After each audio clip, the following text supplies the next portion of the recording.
Alright, we're going to need to assemble the rim of the guitar at this point. You need to identify your sides and your end blocks. This is the end that goes at the neck with the mortise joint for a dovetail, and the end that goes, this is called the tail block, and you should notice it's got a radius on one side of it that's going to go toward the outside of the guitar. The sides I've got with this kit are rosewood. You may have mahogany instead. Note that one side, one edge of the sides is a straight line, the other side is tapered up. The bottom of the guitar, the back of the guitar tapers up toward the neck. So you need to be careful that you don't get them in upside down or you're going to be in deep trouble. We'll be using a mold to assemble this. The mold I've got is for a dreadnought size guitar. That's important. And you can make sure that your sides basically fit in your mold. Again, be sure that your tapered side is down. I like to put on the mold which side. There's really no difference, but mark one side top and one side back, and that way you won't get confused as you build, and stick with that convention as you go through.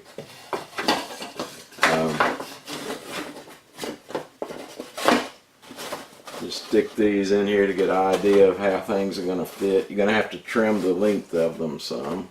They're a little bit oversized. So again, with the back of the guitar downward, the neck block is going to go on this end. The tail block with the radius side toward the outside is going to go here.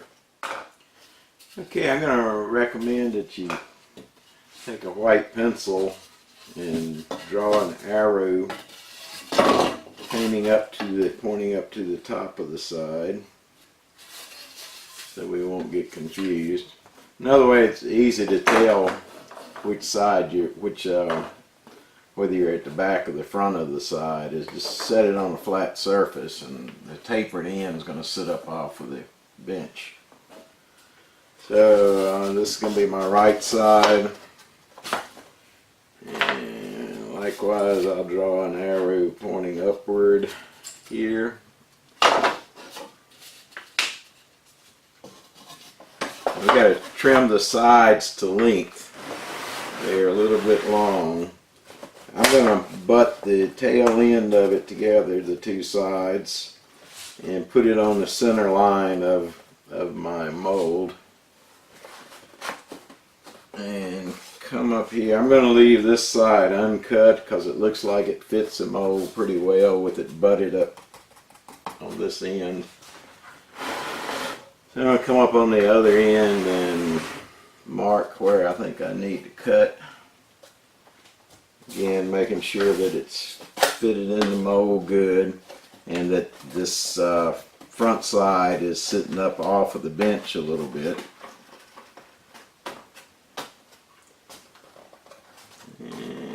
Kind of spread it out to where it's going to hit. And the center line will be right there, so I'm going to cut just a little bit off of both pieces. And going by the center line on the mold. The center line is very important in building a guitar. Everything we do, we need to keep center line absolutely perfect, as close as we can get. So I'm going to take those now and cut them. In order to cut them, I want them perpendicular, of course, so I'm going to put my square on the top side, which is a nice straight line, and extend my mark I just made down vertically. Another cut.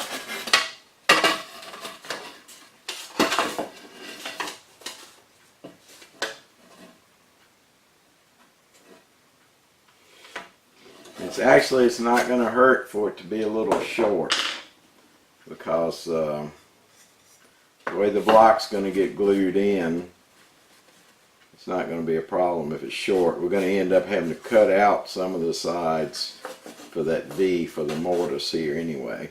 But I'm just going to cut a little bit extra from where my line is. So I'll take that to the bandsaw and do it.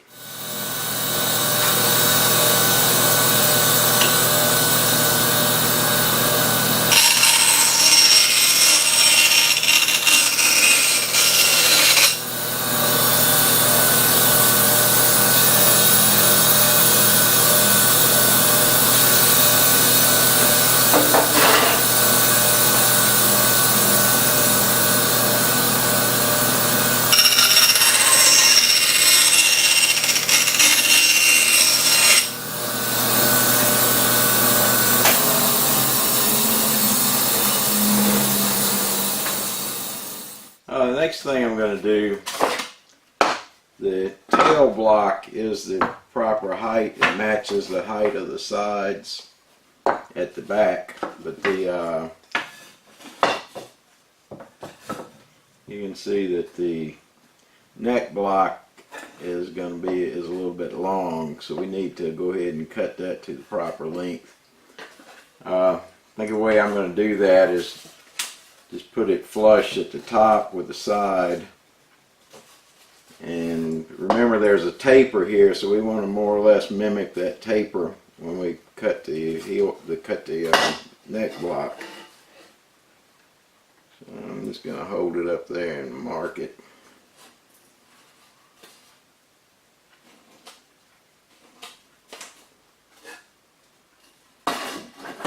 And take a square and transfer that mark around.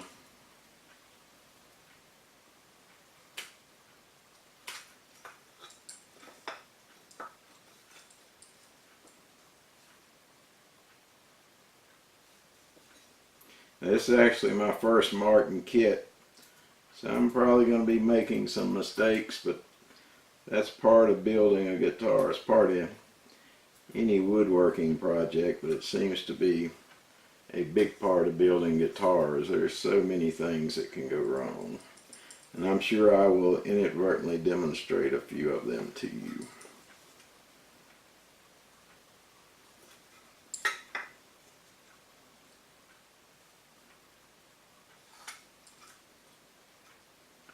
Alright, so I got that marked all the way across. I'm going to take a bandsaw and cut it off close to that line, and then use my disc sander to come on up to the line. I'm going to check myself again before I actually do that.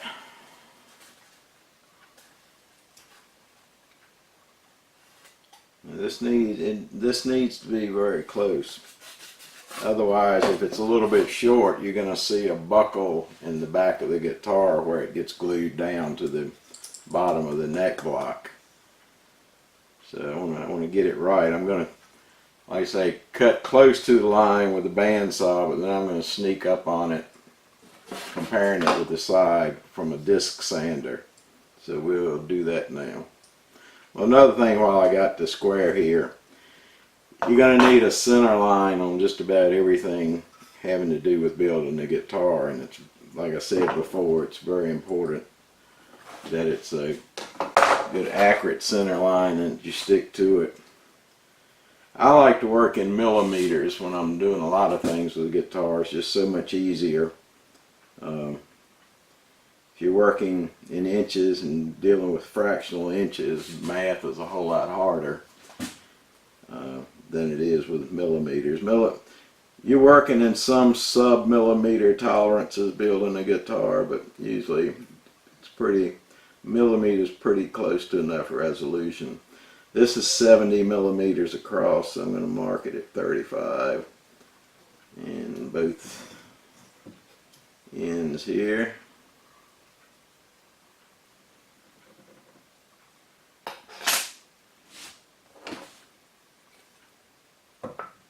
Now the front edge of this has somewhat of a radius on it, so I'm going to square off the back edge, turning my square where I can get the most surface area.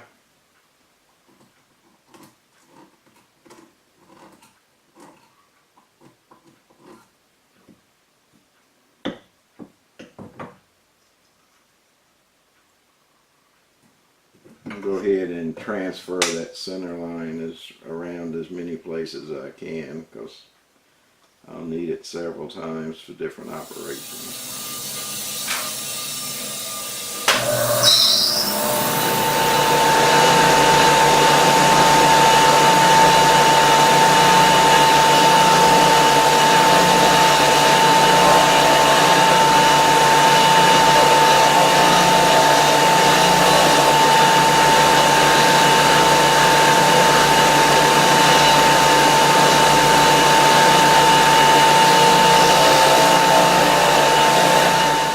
Okay, I'm going to proceed with gluing in the tail block.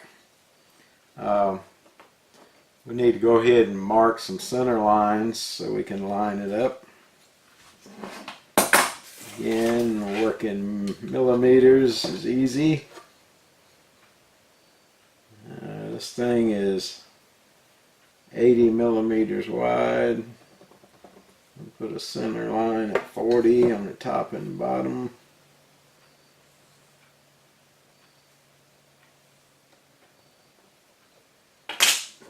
Put my square on the flat side of it. Remember, one side has a radius.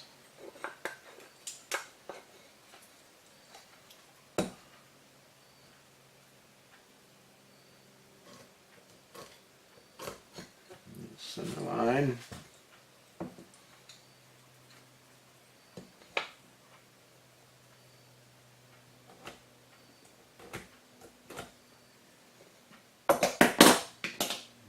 Okay. I'm going to use Type Bond, the original Type Bond. Seems like most people recommend the original if you're going to use Type Bond instead of using the Type 2 or Type 3. I've been practicing my clamping scheme I'm going to use. I'm going to use the spreader that comes with the mold to clamp the lower part of the block, like so. I'll expand that out, and that'll clamp it against the mold on the bottom. And then I'm going to use a clamping caul, which is flexible to a degree, on the upper part of the back, and I'll use some of these clamps on that part when we get the glue on it. I'm going to need to put some wax paper in here so I don't glue my sides to my form.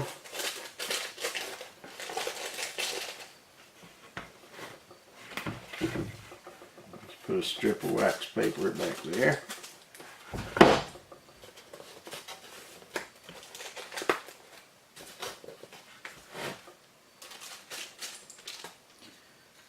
Alright, I think everything's ready. Always practice your clamping scheme before you get actual glue on things, because you think you got everything perfectly ready to do the job, and you get the glue on it, and then everything starts going wrong. So it's good to practice, practice, practice. Again, I got my arrows pointing up, so I know I got my sides in there correct. It says top over here on the side of my mold. I got a center line, and the way I'm lining up is the sides are actually going to meet on the center line of the mold and the tail block. So I think I'm ready to go. You want to spread your glue. I always like to have a wet rag available before I start gluing. Open that up.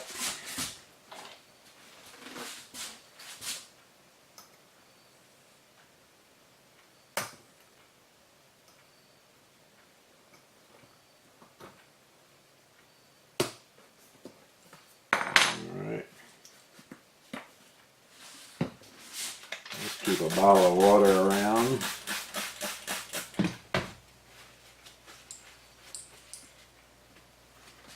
Alright, so spread my glue.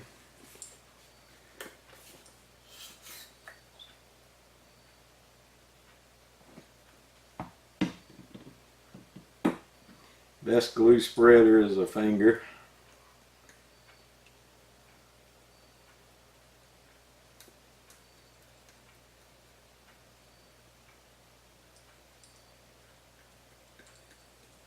It doesn't take a whole lot, but you do want to get it covered good.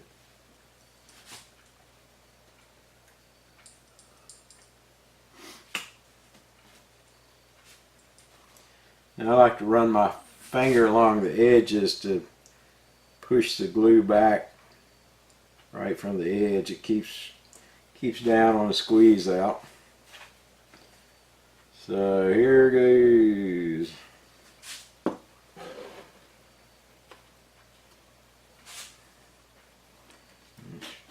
Spread this guy out.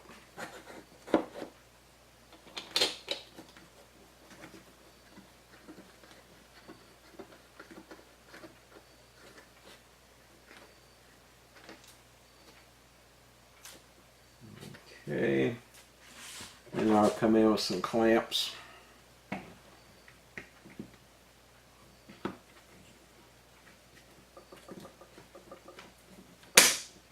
see if I can get multiple clamps along there.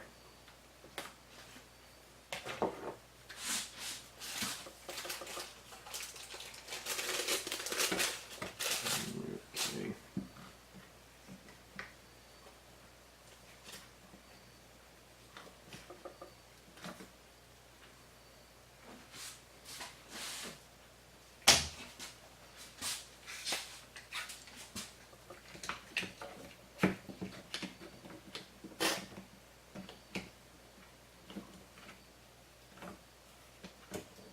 Alright. Try to clean up some of your squeeze out. Your guitar should look just as good on the inside as it does on the outside, so always clean up your glue. I just use a little sharpened stick and a rag.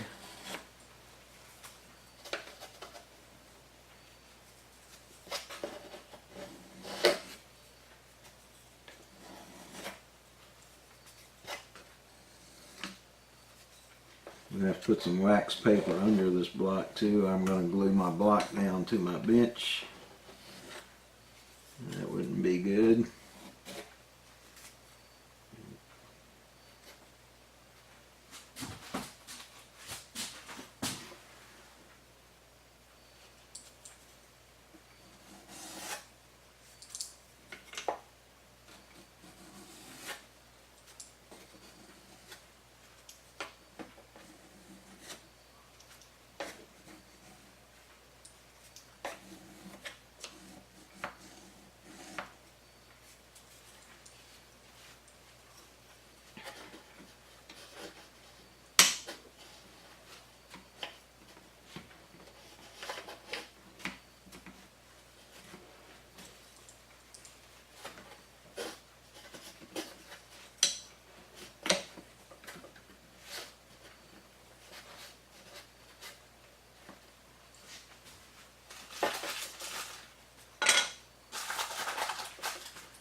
Under here, a little bit of a glue mess. Now you can't see it, but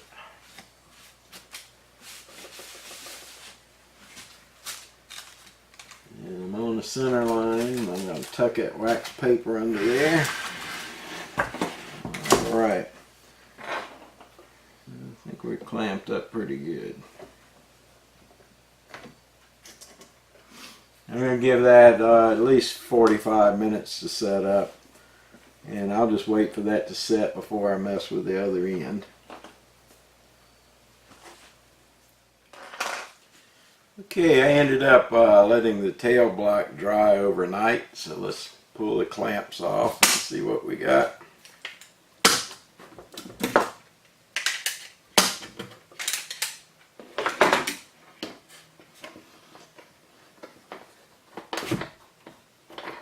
Someone may have noticed that I said I was going to put a clamping caul here before I clamped it.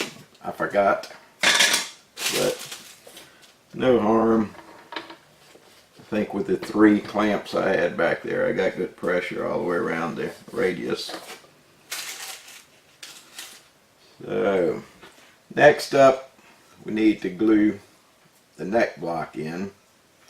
This presents a little bit of a challenge trying to get it centered, since it's already got a mortise cut out of it. I can't just put a good line across the face of it for a center line.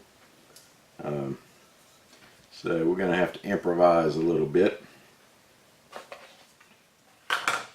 Okay, I've turned my mold around and turned it upside down. I've now got the back up. And this is where the heel block's going to glue in. Now this is a particularly critical operation because this determines how the angle of the neck and the centering of the neck on the guitar. So we want to get this right. And I've been looking at some schemes for how I'm going to clamp it up. I'm going to again use this spreader on part of the neck block.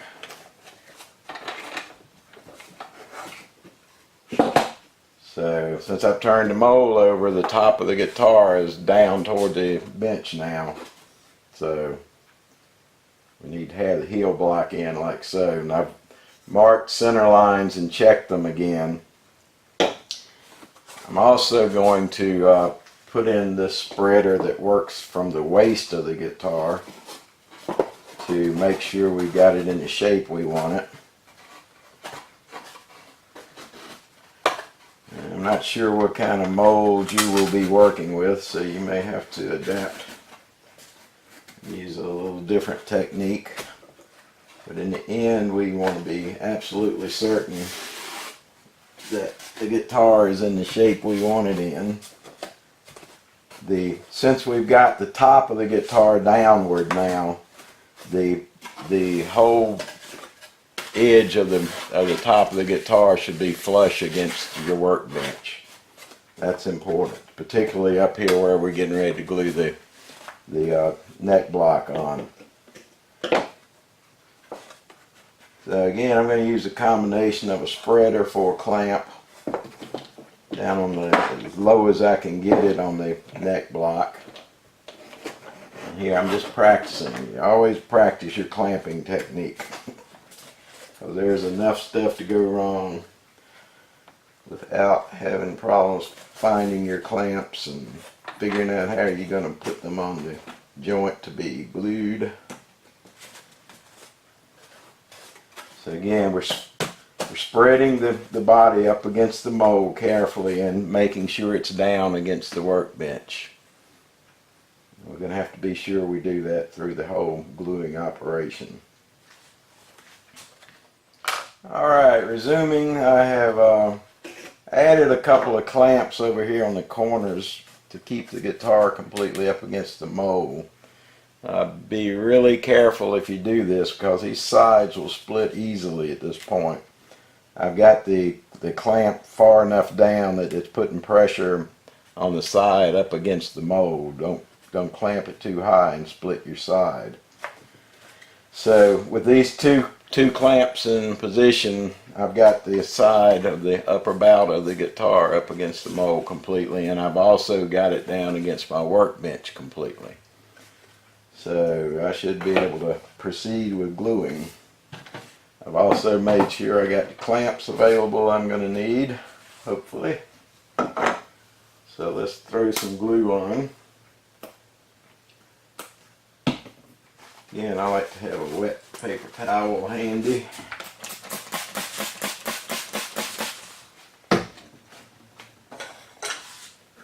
So here we go.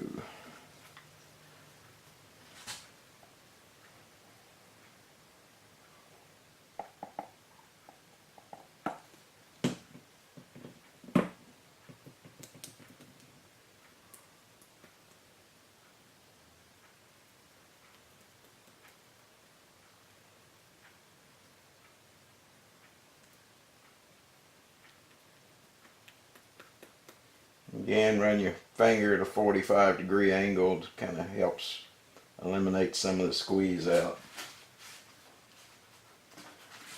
And we want the position like so.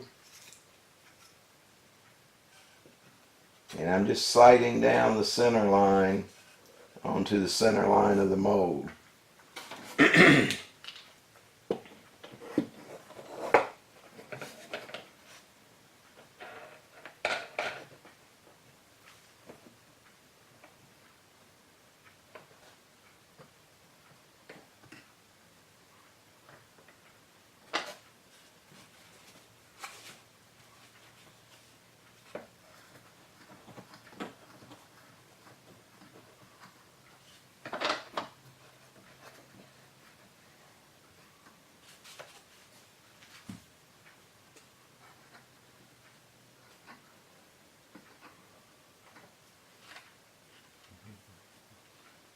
See, I'm getting some squeeze out on the side, so I'm getting pressure on it.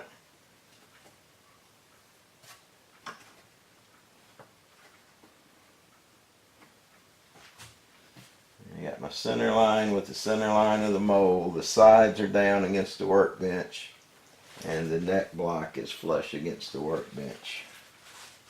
So what could go wrong, you ask? Who knows? Something will, probably. I'm going to come in and get 3 clamps across here.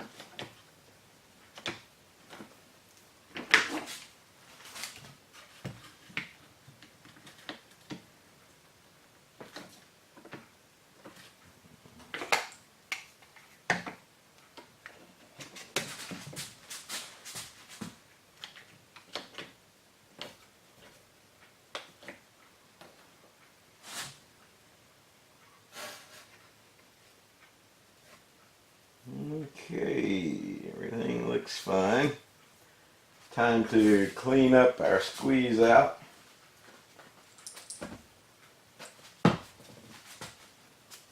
And take my magic glue stick.